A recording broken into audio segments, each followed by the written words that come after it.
മുസ്ലിം ജനതയ്ക്ക് മെക്കയും കത്തോലിക്കർക്ക് റോമും ജൂതന്മാർക്ക് ജെറുസലേമും സിഖുമതക്കാർക്ക് അമൃതസറും എത്ര പ്രാധാന്യമർഹിക്കുന്നതും പരിശുദ്ധവുമാണോ അത്രയും തന്നെ വിശിഷ്യമായ ഒരു പുണ്യസ്ഥലമാണ് ദക്ഷിണേന്ത്യൻ ഹിന്ദുക്കൾക്ക് ശബരിമല. എല്ലാ വർഷവും 2 മാസത്തിനുള്ളിൽ ഏകദേശം 30 ദശലക്ഷം ഭക്തജനങ്ങൾ ഈ പുണ്യഭൂമി സന്ദർശിക്കുന്നു. കാനനപാതയിലൂടെ 5 കിലോമീറ്ററോളം കഠിനമായ കുത്തനെയുള്ള മലകൾ താണ്ടി സ്വർണം പൂശിയ 18 പടികളും കയറി ജനലക്ഷങ്ങൾ ഇവിടെ എത്തുന്നു. ഹിന്ദു വിശ്വാസത്തിലെ പല പല ദൈവസങ്കല്പങ്ങളിൽ ഏറ്റവും പ്രാധാന്യമുള്ള ദൈവമായി കരുതുന്ന സ്വാമി അയ്യപ്പനെ കാണുവാനായി. ഏതായാലും ലക്ഷക്കണക്കിന് ഭക്തജനങ്ങൾ എത്തുന്ന സ്ഥലമായതിനാൽ മാലിന്യ കൂമ്പാരങ്ങൾ ഉണ്ടാവുന്നതും സ്വാഭാവികം തന്നെ. അതുകൊണ്ടുതന്നെ മാലിന്യ സംസ്കരണത്തിനുള്ള വ്യക്തമായ പദ്ധതികളും അവയുടെ കുറ്റമറ്റ രീതിയിലുള്ള ആവിഷ്കാരവും തികച്ചും അനിവാര്യമായ ഒരാവശ്യം തന്നെ. അതല്ല എങ്കിൽ അന്തരീക്ഷ മലിനീകരണവും അത് സൃഷ്ടിക്കുന്ന പാരിസ്ഥിതിക പ്രശ്നങ്ങളെയും നമുക്ക് നേരിടേണ്ടി വരും. ഏതാണ്ട് 10 വർഷങ്ങൾക്ക് മുമ്പ് തന്നെ ഈ പ്രശ്നങ്ങൾ കണ്ടുവന്നിരുന്നു. അതുകൊണ്ടാവാം പരിസ്ഥിതിയെപ്പറ്റി പഠിക്കുന്ന കമ്മിറ്റിയുടെ ചെയർമാൻ ഇങ്ങനെ പറഞ്ഞു: ശബരിമലയിൽ ഒരു പകർച്ചവ്യാധി പൊട്ടിപ്പുറപ്പെടുന്നത് തടയണമെങ്കിൽ അത് സർവശക്തനായ ദൈവത്തിനു മാത്രമേ കഴിയുകയുള്ളൂ. 6 വർഷങ്ങൾക്ക് ശേഷം കേരളത്തിൻ്റെ പരിസ്ഥിതി വകുപ്പിൻ്റെ ചുമതലയുള്ള മന്ത്രി പറഞ്ഞത് ശബരിമലയിലെയും സമീപ പ്രദേശങ്ങളിലെയും ശുചിത്വ പരിപാലനത്തിനാവശ്യമായ പണം ഒരു പ്രശ്നമേ അല്ല എന്നാണ്. അതെന്തെന്നാൽ ശബരിമല ഭാരതത്തിലെ ഏറ്റവും വരുമാനമുള്ള ക്ഷേത്രങ്ങളിൽ ഒന്നാണ് എന്നുള്ളതുകൊണ്ടുതന്നെ. 2011-2012 തീർത്ഥാടന കാലയളവിൽ ഈ ക്ഷേത്രത്തിൽ നിന്നും സമാഹരിക്കാൻ കഴിഞ്ഞത് ഏകദേശം 175 കോടിയോളം രൂപയാണ്. ഈ പണമത്രയും ചെന്നു ചേരുന്ന തിരുവിതാംകൂർ ദേവസ്വം ബോർഡ് ശബരിമലയും സമീപത്തുള്ള നദിയായ പമ്പയും മാലിന്യമുക്തമാക്കാൻ വേണ്ടി ഏകദേശം 30 ലക്ഷം രൂപ നീക്കിവെച്ചു. എങ്കിലും പ്രത്യേകിച്ച് ഒരു പ്രവർത്തനവും അവിടെ നടന്നിട്ടില്ല. കാരണം ആരോ പറഞ്ഞതുപോലെ പണം ഒന്നുകൊണ്ട് മാത്രം ഇങ്ങനെയുള്ള കാര്യങ്ങൾ നടക്കണമെന്നില്ല. 2011 നവംബർ മാസമായപ്പോൾ ഈ പുണ്യഭൂമി അസഹനീയമായ രീതിയിൽ മാലിന്യപൂർണമായി തീർന്നിരുന്നു. മുൻകാലങ്ങളിൽ ഒരുപക്ഷേ ഈ പ്രശ്നം ഇത്ര രൂക്ഷമായി അനുഭവപ്പെട്ടിരുന്നില്ല.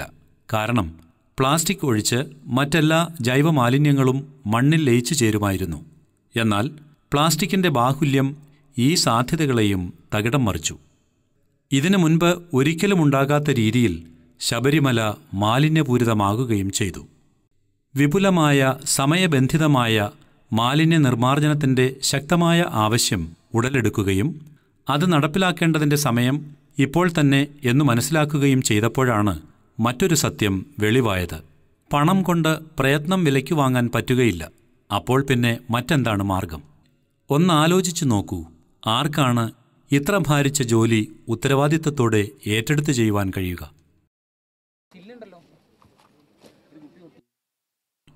അഴുകിയ തുണിക്കഷ്ണങ്ങളും വിസർജ്യ വസ്തുക്കളും കൊണ്ട് നിറഞ്ഞ പമ്പാനദിയിൽ ആരാണ് ഇറങ്ങി വൃത്തിയാക്കുവാൻ തുനിയുക? പുതിയ ഒരു പരിശുദ്ധി ലഭിക്കുന്നു എന്ന വിശ്വാസത്തിൽ ഭക്തജനങ്ങൾ തങ്ങളുടെ പഴയ വസ്ത്രങ്ങൾ നദിയിൽ ഉപേക്ഷിക്കുകയും പുതിയവ ധരിക്കുകയും ചെയ്യുന്ന ഒരു പതിവുണ്ട്. പമ്പാ നദിയെ ശുദ്ധീകരിക്കുവാൻ വേണ്ടി ഈ മാലിന്യങ്ങളും അഴുകിയ തുണികളും കൈകൊണ്ടെടുത്തു മാറ്റുവാൻ ആരാണ് തുനിയുക? നദീതീരത്ത് വർഷങ്ങളായി അടിഞ്ഞുകൂടിയിട്ടുള്ള പ്ലാസ്റ്റിക് വെള്ളക്കുപ്പികളും മറ്റു മാലിന്യങ്ങളും ഓരോന്നോരോന്നായി പെറുക്കിയെടുത്ത് ചാക്കുകളിലാക്കി റീസൈക്ലിങ്ങിനായി എത്തിക്കുന്നത് വളരെ ശ്രമകരമായ ജോലിയായിരുന്നു. ആരാണ് ഈ കഠിന ജോലി ഏറ്റെടുത്ത് നടത്തുവാൻ തയ്യാറാകുന്നത്? വർഷങ്ങളായി നദീപടവുകളിൽ ഉപേക്ഷിക്കപ്പെട്ട മാലിന്യങ്ങൾ നീക്കം ചെയ്യാനും ഭിത്തികളിൽ പറ്റിപ്പിടിച്ചിരിക്കുന്ന പായലുകൾ നീക്കി ഓരോ ഇഞ്ച് സ്ഥലവും വൃത്തിയാക്കുവാനും ആർക്കാണ് സാധിക്കുക? മലിനജലം കെട്ടിക്കിടക്കുന്ന അഴുക്കുചാലുകളും കുഴികളും ആരാണ് വൃത്തിയാക്കുക? അതുപോലെ തന്നെ മനുഷ്യൻ്റെയും മൃഗങ്ങളുടെയും വിസർജ്യങ്ങൾ ആരാണ് ഗസ്റ്റ് ഹൗസിൻ്റെ സമീപത്തുനിന്നും നീക്കം ചെയ്യുക?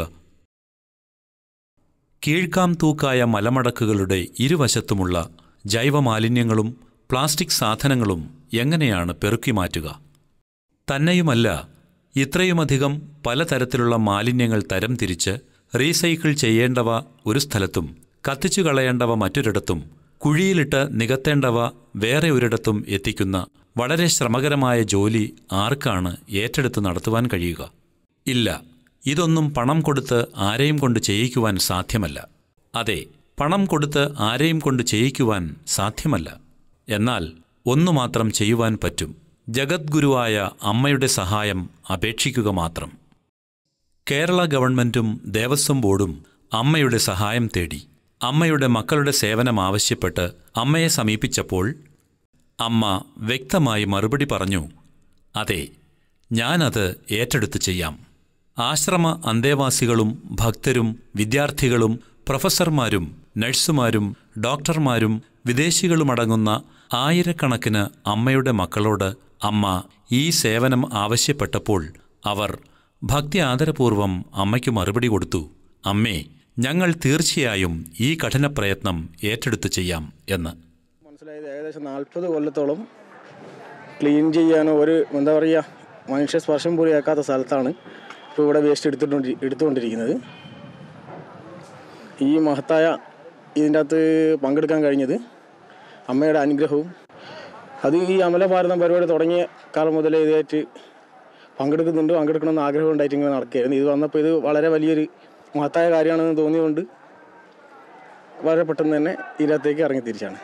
That I might look anywhere when I'm travelling and there might be a mess, and I want to clear it up, but I know that it's going to take more energy than I've got because it's only me.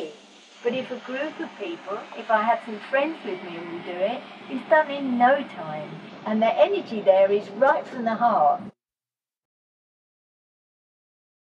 കഴിഞ്ഞ 2011 നവംബറിൽ അമ്മ യൂറോപ്പിൽ തൻ്റെ മക്കൾക്ക് ദർശനം കൊടുത്തുകൊണ്ടിരുന്ന ഒരു ദിവസം അമ്മയുടെ വിദേശ മക്കൾ ഉൾപ്പെട്ട 5000-ഓളം ഭക്തജനങ്ങൾ ഇന്ത്യയിൽ Sabarimala കയറുകയായിരുന്നു.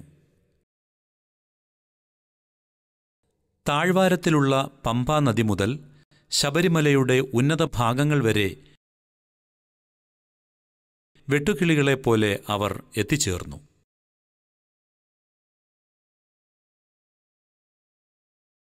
It's like standing on a mountain of garbage. You didn't know how many meters down it would continue either. And okay, this is the area you are supposed to clean, and you look over there, and everybody stood kind of quiet and looking down on this tremendous amount of garbage. And then we just decided, okay, now we have to start. So you just bend down and you take a piece of plastic and you put it somewhere.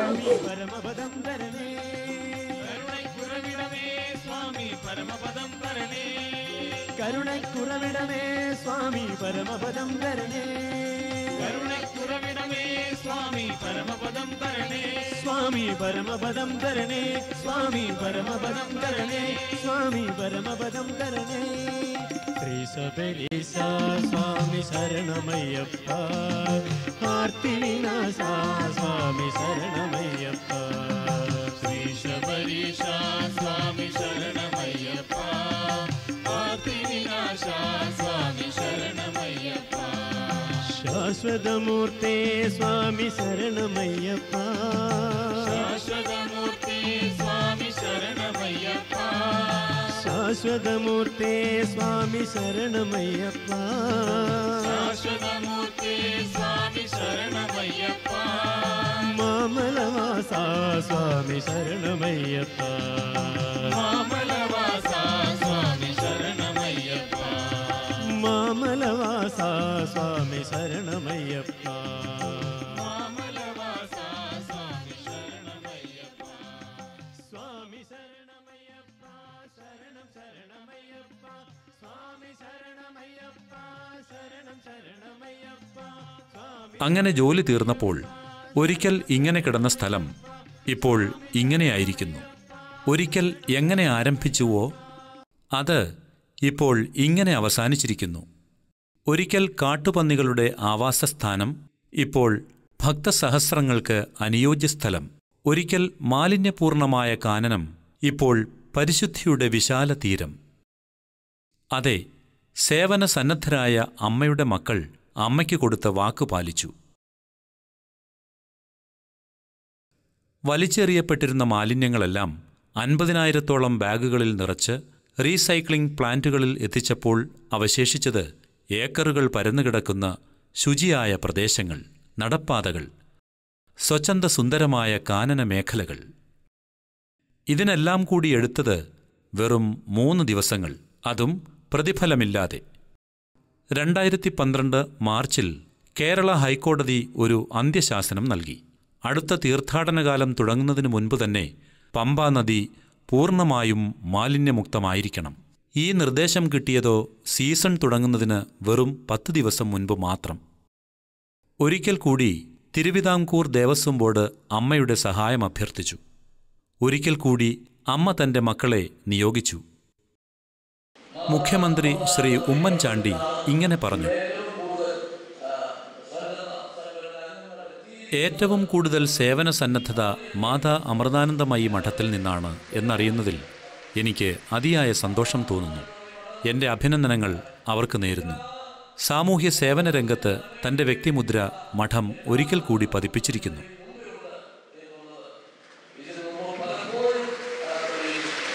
അതെ, ഒരിക്കൽ കൂടി അമ്മയുടെ മക്കൾ അമ്മയ്ക്ക് കൊടുത്ത പ്രതിജ്ഞ പാലിച്ചിരിക്കുന്നു. അപ്പോൾ ഇന്നലെ രാവിലെയാണ് ആശ്രമത്തിൽ നിന്ന് അമ്മ പറഞ്ഞതായിട്ട് ചങ്ങനാശ്ശേരി ആശ്രമത്തിലെ നിഷ്ഠായി അമ്മ പറയുന്നത്, ഇങ്ങനെ സേവനത്തിന് പോകണം, ശബരിമലയിൽ സേവനം ഉണ്ടെന്ന് പറയുന്നത്. സേവനം ചെയ്യുന്ന പമ്പാ നദി ഏറ്റവും മലിനമായിട്ട് അങ്ങോട്ട് നോക്കിയാൽ കാണാം. അവിടെ എല്ലാം ഈ തുണികളും അതും ഇതുമെല്ലാം കണ്ടമാനം നിറഞ്ഞിട്ട് ഒരുമാതിരി സ്മെല്ലും എല്ലാം കൂടെ ഒരു രക്ഷയില്ല. അപ്പം അമ്മയുടെ മക്കൾ അതെല്ലാം വളരെ സന്തോഷത്തോടു കൂടി ആ കൈകൊണ്ടും കാലുകൊണ്ടും ഒക്കെ വാരി അതെല്ലാം സ്വന്തം നമ്മുടെ നമ്മുടെ സ്വന്തം പോലെ തന്നെ മാലിന്യം എന്നുള്ളൊരു ഇതൊന്നും ഇല്ലാതെ തന്നെ അത് വാരി കരയ്ക്കോട്ട് സഞ്ചിക്കകത്തെല്ലാം നിറച്ച് വെക്കുകയും അതെല്ലാം. ബുദ്ധിമുട്ടുകൾക്ക് മുൻപിൽ നിരാശരാകാത്ത സേവകർ. അഴുക്കുചാലായി മാറിയ പമ്പ മാത്രമല്ല, നദീതീരവും അടുത്തുള്ള പടവുകളും ശബരിമലയുടെ പ്രാന്തപ്രദേശവും എല്ലാം തന്നെ കുറഞ്ഞ സമയത്തിനുള്ളിൽ വൃത്തിയും വെടിപ്പുമുള്ള സ്ഥലമായി മാറി. ആശ്ചര്യപ്പെടുന്ന രീതിയിൽ ആരോഗ്യത്തിന് ഹാനികരമായിരുന്ന അവസ്ഥ മാറ്റിയെടുക്കുവാൻ സന്നദ്ധ സേവകർക്ക് ആവശ്യമായി വന്നത് വെറും 2 രാത്രികളും 2 പകലുകളും മാത്രം. വൃത്തിയാക്കിയും മാലിന്യങ്ങൾ സംഭരിച്ചും എത്തേണ്ടിടത്ത് എത്തിച്ചും അവർ മുന്നേറി. ഒടുവിൽ വൃത്തിയും വെടിപ്പുമുള്ള സമതലങ്ങൾ കാണുന്നതുവരെ ഒരിക്കൽ കൂടി തീർത്ഥാടകരെ ആവേശം കൊള്ളിക്കുന്ന രീതിയിൽ ശുചിയായ പമ്പാ നദി ഒഴുകിത്തുടങ്ങി. മുഴുവൻ നമുക്ക് ഇറങ്ങാൻ പറ്റാത്തൊരവസ്ഥയായിരുന്നു. ഇപ്പം ഇത് പഴയതുപോലെ നല്ലൊരു നമ്മളെ ഒരു പുണ്യനദിയല്ലേ, അപ്പോൾ അതാക്കാൻ കഴിഞ്ഞു. അതിൽ ശരിക്കും മനസ്സ് ഭയങ്കര ആനന്ദത്തിലാണ്. അതെ, 5 ദിനരാത്രങ്ങൾ കൊണ്ട് ഏകദേശം 5000-ഓളം സന്നദ്ധ സേവകരുടെ പരിശ്രമ ഫലമായി ശബരിമലയുടെ മുഖമുദ്ര പൂർണ്ണമായും മാറിയിരിക്കുന്നു. പക്ഷേ അടുത്ത വർഷം വീണ്ടും ശബരിമല മാലിന്യപൂരിതമാകുമോ? വീണ്ടും അമ്മയുടെ മക്കൾ ശുചിയാക്കലിനായി ഇവിടെ ഓരോ വർഷവും വരേണ്ടി വരുമോ? ആവശ്യപ്പെടുമ്പോൾ വരുന്ന വീട്ടുജോലിക്കാരിയെപ്പോലെ. The whole pilgrimage was covered and protected and held in Amma's grace. Amma's grace covered all of us. But the government shouldn't misunderstand that Amma's grace is a substitute for their hard work and responsibility and management of keeping that holy place clean. ഇതേ തരത്തിലുള്ള ആഴത്തിലുള്ള ശുചിത്വ പരിപാടികൾ ഒരിക്കലും പണം കൊടുത്തു വാങ്ങാൻ സാധിക്കുകയില്ല. പക്ഷേ ഇപ്പോൾ മറ്റൊരു ഉത്തരവാദിത്വമാണ് പ്രധാനം. ഈ ശുചിത്വം എങ്ങനെ നിലനിർത്താൻ കഴിയും? കേരളത്തിൻ്റെ മുഖ്യമന്ത്രി ഉമ്മൻചാണ്ടിയുടെ അഭിപ്രായം ഇങ്ങനെ: ശബരിമല പവിത്രമായൊരു പ്രദേശമാണ്. ആത്മീയ ശാന്തിക്ക് വേണ്ടി ജനലക്ഷങ്ങൾ എത്തിച്ചേരുന്ന ഒരു പുണ്യക്ഷേത്രം. ഈ പരിശുദ്ധ സ്ഥലം പൂർണ്ണമായും ശുചിയായി സൂക്ഷിക്കുമെന്ന് ഉറപ്പുവരുത്തേണ്ടത് നാം എല്ലാവരുടെയും പരമപ്രധാനമായ കർത്തവ്യമാണ്. ഈ ഉത്തരവാദിത്വം സ്വയം ഏറ്റെടുത്തേ മതിയാവൂ. അനുദിനം വർദ്ധിച്ചുവരുന്ന ക്ഷേത്രത്തിലെ വരുമാനത്തിൻ്റെ ഒരു ചെറിയ ഭാഗം ഉപയോഗിച്ചുകൊണ്ട് മാലിന്യം തരം തിരിച്ച് സൂക്ഷിക്കാനുള്ള സംഭരണികൾ പല നിറങ്ങളിൽ ആയാൽ സൗകര്യമായിരിക്കും. സ്ഥാപിക്കുന്നതും അവ പരിരക്ഷിക്കുന്നതും നന്നായിരിക്കും. 2011 നവംബറിലെ ഈ ശുചിത്വയജ്ഞം കഴിഞ്ഞ് ഏതാനും ആഴ്ചകൾക്ക് ശേഷം വനം വകുപ്പ് ഒരു ആശയം മുന്നോട്ട് വച്ചു. ഉപയോഗശൂന്യമായ സമാഹരിച്ച പ്ലാസ്റ്റിക് കുപ്പികൾ ഓരോന്നിനും 1-2 രൂപയ്ക്ക് അവർ വാങ്ങിക്കൊള്ളാമെന്ന്. ഇത് സൂചിപ്പിക്കുന്നത് കാര്യങ്ങൾ നല്ല രീതിയിലാണ് മുന്നോട്ടു പോകുന്നത് എന്നാണ്. Yeah, you come back next year and there's a chance things might have changed, things might not have changed. I really don't know. But I think the real change is what happens inside me. You know, I changed, and hopefully the 5,000 others who went with me for the cleanup also had a similar change inside themselves. And hopefully this cleanup inside will spread and things will change for the good. 41 ദിവസങ്ങളിലെ വ്രതാനുഷ്ഠാനത്തോടൊപ്പം മറ്റുള്ള എല്ലാവരെയും പ്രകൃതിയിലുള്ള എല്ലാത്തിനെയും സ്വാമി എന്ന് വിളിച്ചുകൊണ്ട് എല്ലാവരിലും എല്ലാത്തിലും ഈശ്വരന്റെ പ്രതിച്ഛായ ദർശിച്ചുകൊണ്ട് ഈശ്വരനുള്ള ഉപഹാരങ്ങൾ ഇരുമുടിയായി തലയിൽ വഹിച്ചുകൊണ്ട് മല കയറുന്ന ഭക്തർ മലമുകളിലെ ദർശനത്തിനു ശേഷം ഇറങ്ങിവരുന്നത് ഭാവനയിലൂടെ കണ്ടുനോക്കൂ. അവർ ഇറങ്ങിവരുന്നത് ഇങ്ങനെയായെങ്കിൽ വ്യത്യസ്തമായ ഒരു ഇരുമുടിയും വഹിച്ച്, അതായത് താൻ ഉപയോഗിച്ച പ്ലാസ്റ്റിക് കുപ്പികളും മരുന്നിൻ്റെ കവറുകളും ബിസ്ക്കറ്റ് റാപ്പറുകളും കൂടാതെ വഴിയിൽ വലിച്ചെറിയപ്പെട്ട ഗ്ലാസും പ്ലാസ്റ്റിക്കും എല്ലാം കൂടി ശേഖരിച്ച ഇരുമുടി എല്ലാവരിലും ഈശ്വരനോടുള്ള മറ്റൊരു ഉപഹാരമായി കണ്ടുകൊണ്ട് ആ ഭക്തൻ മലയിറങ്ങിയെങ്കിൽ എന്ന് ആശിക്കുന്നു. അങ്ങനെ നമുക്ക് പുതിയ ഒരു സമീപന രീതി ആവിഷ്കരിക്കാം. പ്രകൃതിദേവിക്കും പ്രകൃതിയുടെ മക്കൾക്കുമുള്ള മറ്റൊരു ഉപഹാരമായി അത് നമുക്ക് സമർപ്പിക്കാം. അതെ, ശബരിമല, അത് ഒരു ഭക്തന്റെ നിർമ്മലമായ മനസ്സുപോലെ എന്നെന്നും ശുചിയായി നമുക്ക് സൂക്ഷിക്കാൻ കഴിഞ്ഞെങ്കിൽ.